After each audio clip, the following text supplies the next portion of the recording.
ए भैया है आई रच के सोहर गावे की न्योता बहो। कहाँ हो? अरे हमारे किठिन कहो चला चला आवत है तुरंत आवत बा। हाँ पूरी तैयारी बे। बेटवा भगा गुटिए नहीं बेटवा बेटवा भगा। हाँ हो चला आवत है चला चला चला भैया से आवत है सर। चला यार मिठाई उठाई कुछ खावा जाए। हाँ हाँ हाँ यार लड्डू ले आई हो। चला का हो तू अब यहाँ करता है? अरे आज याद गया। अरे और का कुछ बैठे उठे इंतजाम ना के है? अरे राम एक मिनट हमारे यहाँ बैठे साधन तुरंत बने दिया जाता है। ए भाई ये क्या करते हैं यार? अरे यही पंद्रह ही बैठा जाते।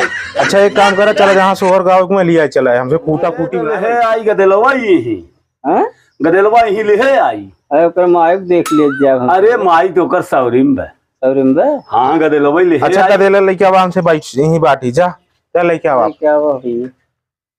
आवा लेके अरे करे न खटी है न खुटी है सारा खूंटवा का आड़ा दो करो भाई क्या हुआ? सोहर हो जात बे ये भैया गदेला नहीं यार फायदा सरो इसको जमा चला जाए यार।